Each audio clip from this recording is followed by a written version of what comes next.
They were the couple everyone admired, childhood sweethearts who grew up in the same small town. Their story seemed straight out of a fairy tale. High school crushes who fell in love, broke up, and found their way back to each other years later. On the morning of June 12th, family and friends gathered to celebrate what they believed would be the happiest day of Rachel Carter's life.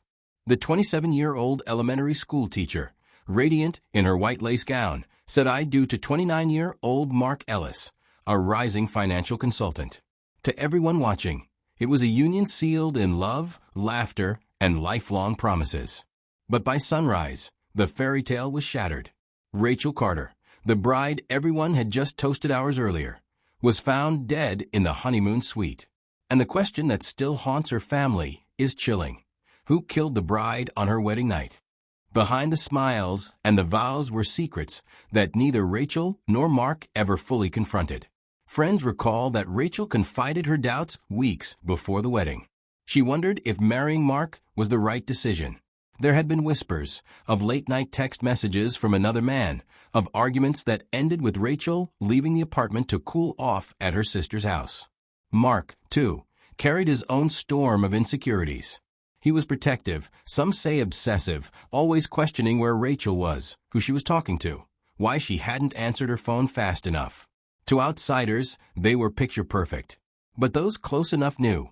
Their love wasn't as flawless as the glossy photos suggested. It was cracked, fragile, and balancing on the edge of something dangerous. That night, after the guests left and the last song faded, the newlyweds retired to their honeymoon suite at the Grand Maple Hotel.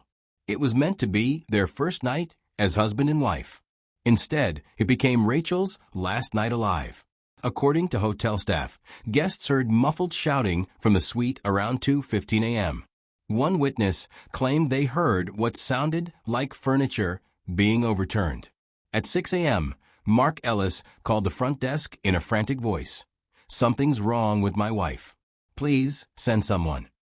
When security arrived, Rachel lay motionless on the carpet, still wearing part of her wedding dress. The room told a story of chaos: champagne spilled, a broken lamp, and a torn veil lying near the bed. The bride had been strangled. Mark insisted he had woken up to find her unresponsive. But investigators quickly realized the story didn't match the evidence. The signs pointed not to an accident, but to a struggle. The news spread like wildfire. How could a woman be killed just hours after pledging her vows? Rachel's family was shattered. Her mother described her as a light to everyone she met, a woman who had dedicated her life to teaching children and dreaming of starting her own family. The town itself was stunned. Neighbors who had danced at the reception the night before now attended a candlelight vigil in silence.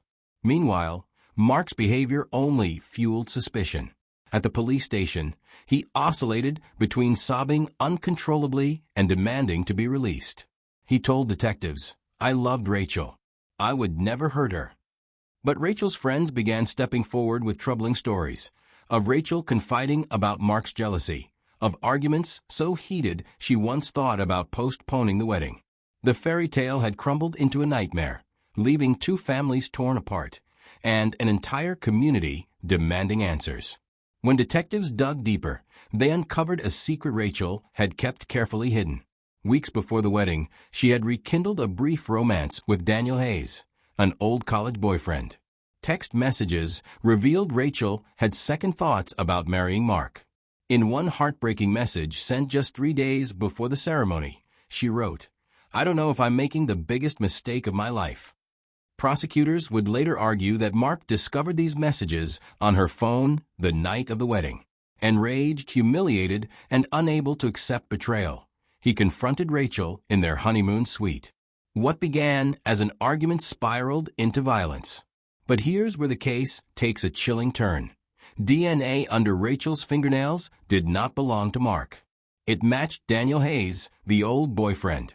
Had Daniel, the ex-lover, somehow slipped into the hotel suite? Or had Rachel met him secretly that night? The jury, however, did not buy the alternative theory. Surveillance footage placed Daniel Miles away at a bar during the time of the murder.